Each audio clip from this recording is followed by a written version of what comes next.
Hi folks, this is Josh Cooper here.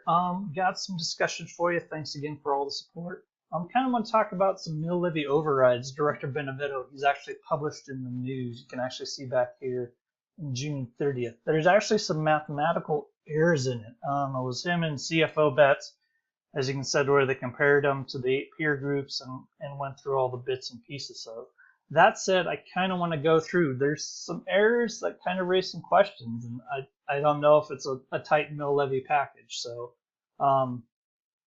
that said, let's go through it.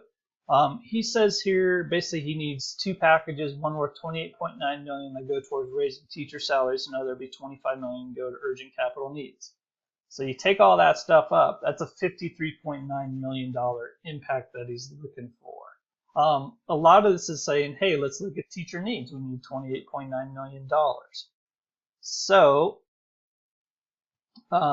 in here is where they discuss teacher salaries right here, where he wants to take it from the average of $51,274 up to $58,412.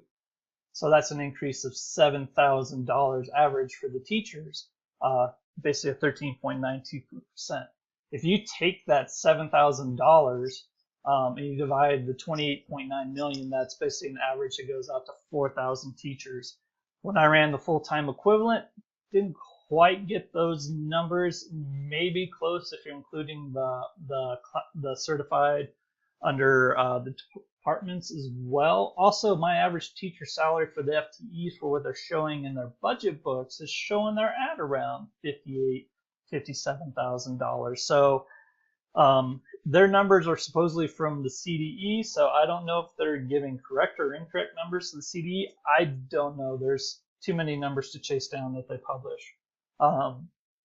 So that said, let's actually look at what he's proposing for an MLO change. So he says here currently Douglas County is at 5.9. My proposal brings us to 15.2. So here's this 5.9 to 15.2. That change is 9.3 MLO points. So that would just, raw growth in that category is 158%. But now let's actually take that numbers and compare it to like budget books. What's actually been published? What's DCSD saying for their numbers? So this is the 2015-16 adopted budget book where they actually kind of go through this stuff.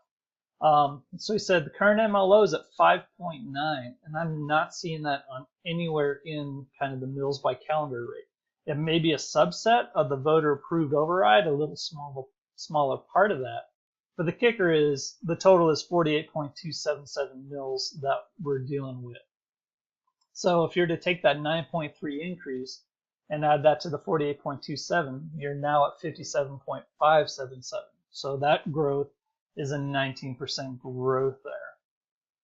So going into that, we'll go through this. This is a chance to see how are these impacts school property taxes calculated. So you can see here where it's residential property value times 7.96 assessment rate times the mills, divide that by 1,000, that's your estimated school property tax rate. You can see that's kind of calculated up in here. So the 7.96, the mill rate increase, and then divided by 1,000. If you take, going back to Director Benevento's, his statement here is saying it's going to be 75.67 annually per $100,000 assessed value for a house. So a house at $1,000 there, taking that all in, at 7.96, 9.3 rate, actually comes to be down to $74.03, not as 75.67 as published. So there's numbers already being published to the public that aren't accurate just based off simple math and numbers going forward into that.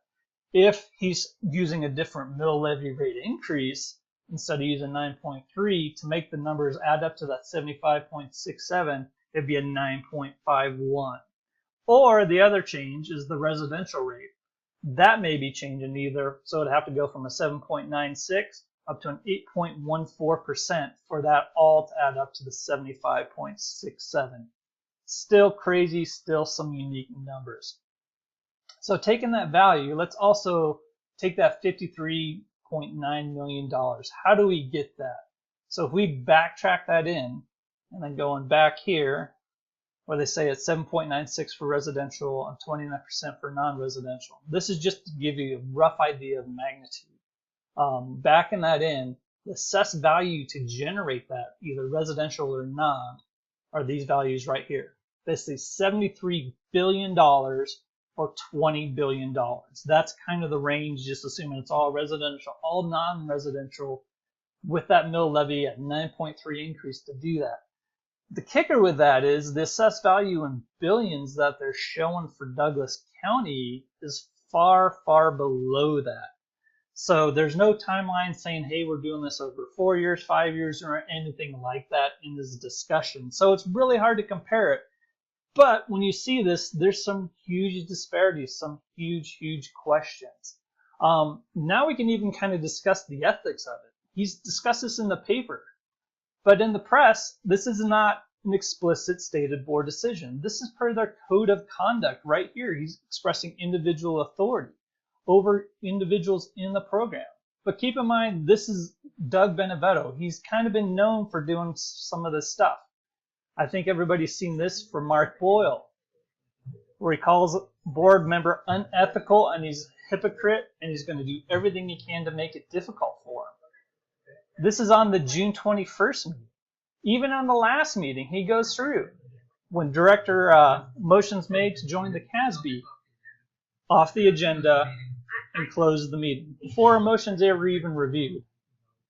So, like I said, I'm not here to debate whether the mill levy is needed or not. I'm here to say that there are mathematical errors in it, and the people driving the train, Director Benevento, he needs to go back and do his math. I don't think it's a tight package, and I think folks should contact their local representatives, or directors, and try to get an actual good mill levy package passed and discuss before going public. It's a simple thing. Make sure they agree upon it and then discuss it. Thank you.